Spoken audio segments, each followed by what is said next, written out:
G'day legends, I hope that you're having a fantastic day. Now, you may have noticed that I'm doing 2 videos a day at the moment. My videos were getting too long and it was really split into 2 areas. You had the maps and the news, and then you had like analysis of individual situations that took a long time. Typically we're at the end, and I know no one watched that, but I believe that is as or more important than little bits, and I actually think I may be better at that. So I'm splitting it at least sometimes into 2, as some people like this, some people like others, some people like neither. But just for a trial, that's what I'll be doing. Now today, as always, we have a lot to talk about. Of course, we'll be looking at the maps. We've got some new footage out that was very interesting. We've got some geolocations of that as well. And of course, we've got some movements on the map, and we'll go over all of that. We need to talk about Ukraine wanting to join NATO, what is happening there. We'll talk about China's support to Russia, how large that is, what the US is saying. But we'll also look at other countries talking about that the sanctions are not working against Russia, and countries then signing new deals with Russia, opening up new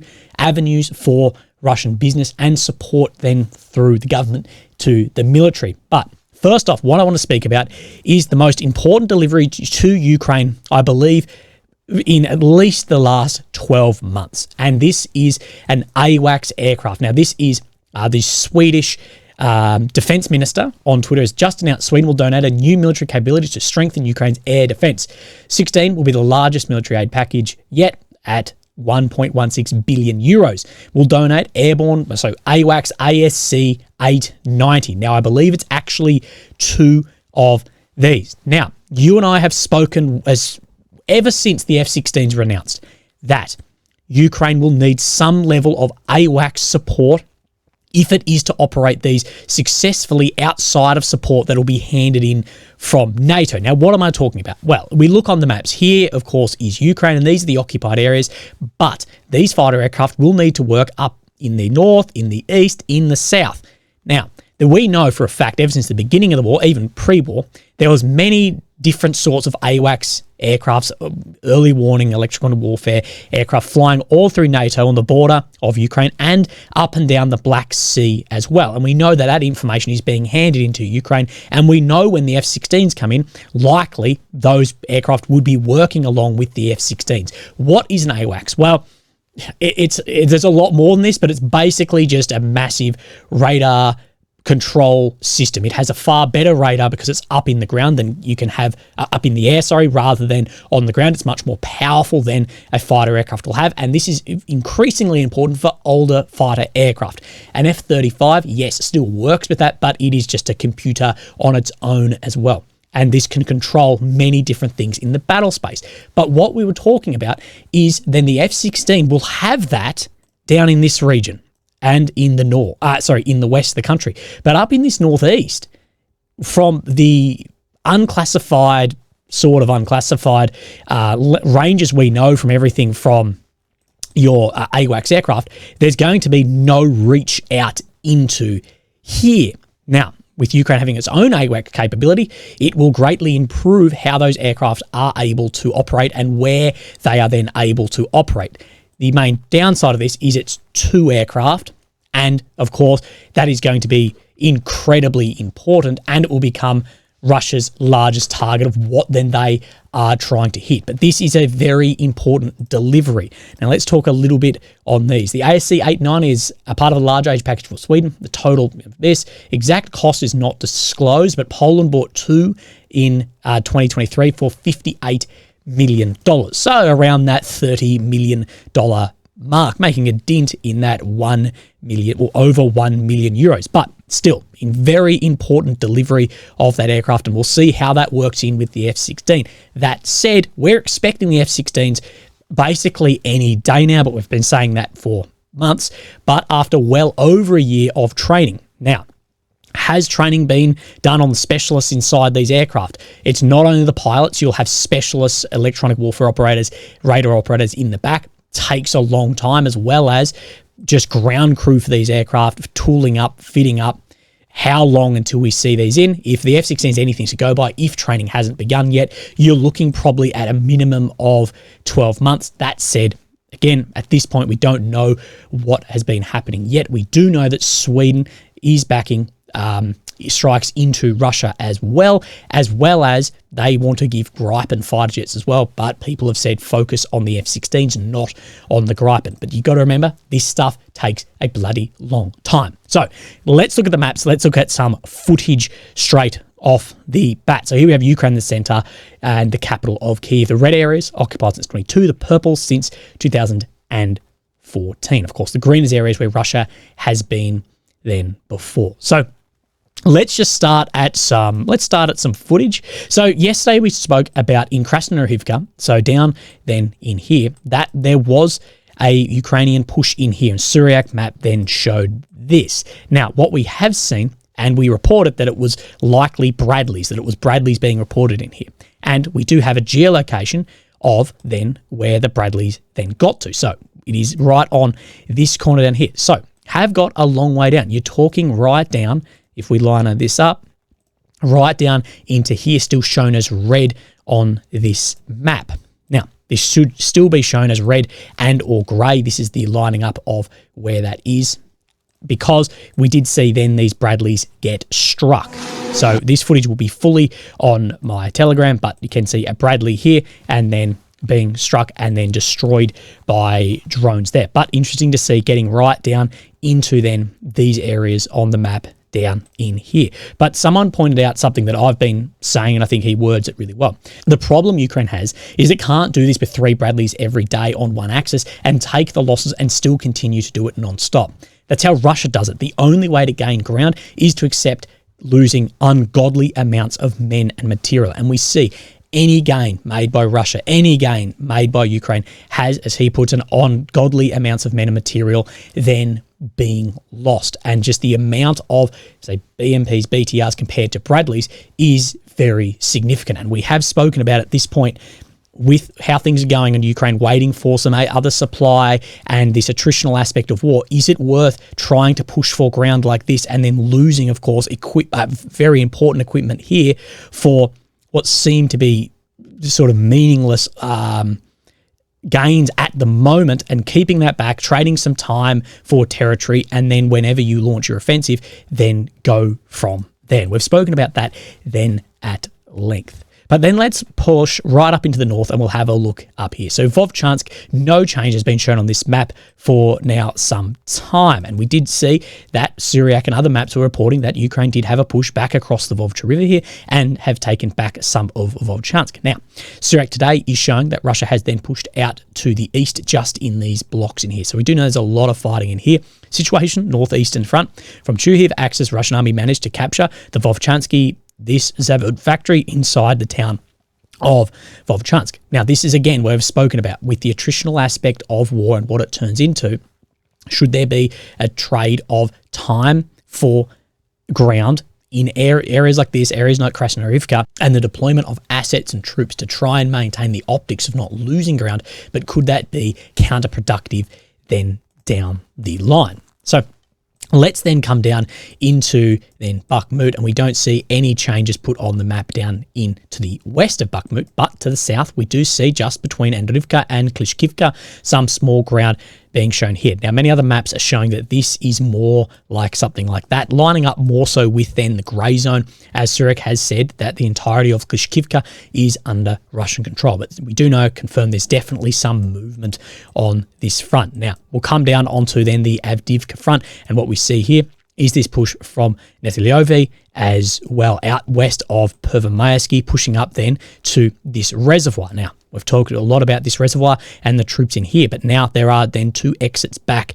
So you're going to have this way and or out then through, well, that'll do, out through here, as this is then pushing this way out from Umansky as well. And we think that this will eventually then collapse in here, and there will be an advancement up then to this line down the Vovcha River here too. Now, I don't have a map then showing that today, but we can confirm if Deep State is saying it, that movement has then been made. Now, speaking about Avdiivka, some footage has come out. Now, there's not that much footage actually showing Abrams firing, Abrams being used in combat, but we have had this video come out here, which is one of the only videos I've seen of this, maybe the only one. So there's an Abrams down here, then firing around out from this corner into what is the Avdiivka coke plant here. Now, this is very, very likely much older footage, 1-2 rounds, and then we'll see a third round fired as well.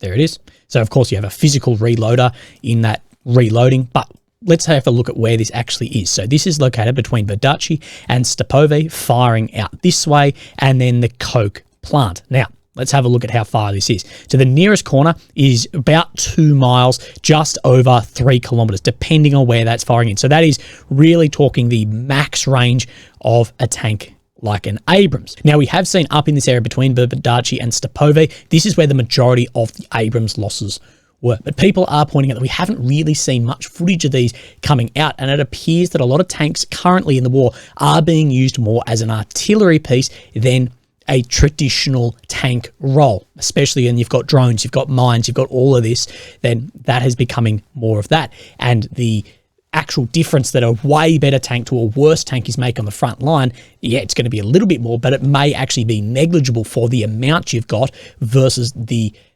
cost of these also. But it is interesting to actually see for the first time, for, at least for me, an Abrams really working on the front line. They're firing some rounds in. Now, if we have a look at where then this is, then we got Verdachi, Stepove, so it's just in here. So this is why this is likely much older footage. This has been read now for then some time. Now, speaking of other map movements, we've got nothing else then shown on this map, but we come down to Uruzani, where we did see yesterday then some movements in here, and we said that this was actually in front of then Suriak's map himself. Then we see this. Now, on the east of the river down here, it's still showing more on then the deep state than on Suriak's map, but Suriak is showing now basically the same level of control here, confirming that there was definitely a Russian advancement in this area. Now, a little bit more footage here, lining up with Frontline works. We see the Ukrainian Luyat drone on the ground thing operating here. Now, this is just training footage of this. Now, we're seeing more and more things like this, not only armed ones, but also ones that can then deliver logistics to the front line as well. Of course, this is one that is armed. The biggest problem with something like this is that it is wheeled. What it can actually get over when you're talking trench warfare, areas that have been just shelled to shit, bricks everywhere, that these can get stuck very easily, and we have seen that. That's why eventually we will see more of the walking sort of dog ghost Boston Dynamics style robots, but at the moment, with those being armed and the weight of it versus the recoil of the weapon, it's not really the technology there yet, but very interesting to see the development of more systems like this. And we have seen Russia and Ukraine using ground-based drones as well. Now, more drones. We see a Russian FPV here, then targeting a Ukrainian Magura V5 drone boat. Now, we do know this being, and this looks to be dead in the water to my eye, but what we do presume, and what we have got some level of people telling us, is a lot of these drone boats may actually come out and sit dead in the water, waiting for gates to open or a ship to come out somewhere and then restart up and hit. So this has either been hit by EW or maybe another weapon system on the way in, or it's actually sitting out in the water and being targeted from there. I can't say for sure, but it's interesting to see that these are being hit. And the last attack with those was far less successful, the V5s, than attacks previously, with choppers in the air and obviously now footage of the drones hitting them as well. So interesting to see that. Now, what we do know is that Ukraine want to join NATO. It's one of their main goals, and it's one of the reasons Russia gives for entering then this war. But what we've spoken about a lot is Ukraine is not going to join NATO or the EU, most likely, during this war, because of the triggers that happen and the future that is unsure at the moment. Everyone, both sides, has a definite, this is what the future of the war holds, a complete collapse here and this and that. But at the moment, we just do not know. Now, this has come out as well, that Ukraine will not move further in its path to membership of NATO this year's annual summit. They're very skeptical about bringing Ukraine any further along the path to full NATO membership this year. The US is perhaps not as concerned as Germany, but there is a worry about the threat of Russia to the rest of the alliance. Now, the NATO alliance is US and then some European countries as well. I think you can call me a prick for that, but at the end of the day, the influence US has on NATO is massive. And this decision is expected to frustrate Volodymyr Zelensky, Ukraine's president, who has been warned by counterparts to not demand the impossible from the alliance. Now, of course, this shouldn't be surprising to anyone. Was Ukraine going to join NATO mid-war with Russia on a war which is advancing in Russia's favour at a potential trigger of Article 5 and then a massive escalation? No. Realistically, was that going to happen? Could it happen? I think very unlikely. Could it? I guess so. Mr. Zelensky has been asked to avoid pressuring individual allies to once again come out in support for a clear timetable for Ukrainian accession. So countries that are very much on Ukraine's side, you're talking some of the Baltic states, then pressuring other NATO allies to then give a timetable there. While NATO leaders will refuse to provide a timeline for Ukraine's membership, they will offer what is being described as a bridge or path to accession as a show of support. So yep, you will join, but this is what it's going to take. A package of support, currently under decision, will highlight Ukraine's ability to choose its own future and demonstrate a path to membership is getting shorter. That said, like it says here, member states have since agreed Kyiv will not be allowed to join the alliance while at war with Russia. Could trigger then Article 5, NATO involvement. What we've spoken about, well, for Ukraine to join an alliance like this, not only are there other prerequisites to meet in EU and NATO, but Ukraine, is what it's saying, for victory needs to clear all of its 1991 border. Now, how possible actually is this? Well, given the support I'm seeing and what we're seeing on the front line, I think it's becoming less and less likely. Not impossible, but I think what we're seeing and how much aid is going in and the effects last year of offensives compared to now better built up, it's becoming unlikely. So I think at some point there will need to be an idea of, right, there's a negotiation, but we then join NATO at the end of this, and there has been some land, or the war continues until whatever then happens. But for NATO membership, the war, from what I read, from what I see, needs to be ended, and if there are then arguments over land, that will need to be sorted before that membership goes through. But speaking of strikes going back into Russia, representatives of Finland, Canada and Poland issued separate statements on May 29th saying Ukraine can use weapons. So we knew about Finland and Poland, but Canada is a new one here. The Canadian Foreign Minister Melanie Joly said at a press conference saying Ottawa does not oppose Kyiv using Canadian supplied weapons to strike Russia. So a new one in that growing amount of countries that are happy for Ukraine to use weapons outside of its territory against Russia. And this is in the next stage of the war. Now, following on from yesterday's first video where we mentioned Russia is seeking other markets to replace those that it has been sanctioned out of, it has been announced that Russia will build a nuclear power plant in Uzbekistan in a new partnership. So let's have a look then at this. Russia would put $400 million in a joint investment fund of $500 million to finance project in Uzbekistan. Tashkent is interested in buying more oil and gas from Russia. Uzbek president described Putin's visit as historic. It heralds a beginning of a new age and the comprehensive strategic partnership and alliance relations between our countries. Now, like I said in the beginning, these sanctions have forced Russia out of a lot of markets. It has had a definite dip monetarily, but then it has forced them to then find other markets as well, which will be a replacement then long term. And we see this as well with, say, India, and we spoke about this yesterday, that this company is looking to buy 3 million barrels of oil in rubles. Now, buying it in rubles, that is very important too. It is trading to find alternatives to the Western financial system to facilitate trade, the US and European sanctions. And we'll have a look at what is happening in Africa as well. But the UAE has then said this today. Western sanctions against Russia have not impacted trade outside the West, said Hamad Boumim, chair of the Dubai Multi-Commodities Centre. Sanctions slow the economy. They never stop it. Trade continues flowing. It just flows in a different way. The fact that the economy is not purely controlled by one side of the world makes these sanctions less effective. If we take just the Ukraine conflict, sanctions are effective when you look west, but they are not really effective beyond that. Many companies have relocated to Dubai in the aftermath of Russia's full-scale invasion of Ukraine, and so the shift was often not limited to Russian companies. So other companies have moved there. Why? Well, you see these sanctions, you might go, well, I'm going to move my country to a more maybe neutral standpoint in case sanctions hit somewhere. Companies from other countries see Dubai as the infrastructure, the market access, and the neutral stance in the war in Ukraine. And we've spoken about this. If there is that selling off of Russian assets being held by banks or in the West, that could it undermine the trust in those systems and push people towards maybe areas like the UAE or into other currencies too. And we know this is happening in Africa to some success as well. That in June 22, President Vladimir Putin declared that the West was still influenced by their own misconceptions about countries outside the so-called Golden Billion. They consider everything a backwater or their backyard. At a time when many Western states were trying to economically isolate Russia following the full-scale invasion of Ukraine, Putin saw the development of economic ties with Africa and the Middle East. It centered the proposition that the international rules-based order advocated by the West structurally favored Western interests, whereas Russian emphasis on sovereignty would offer a mutually beneficial relationship.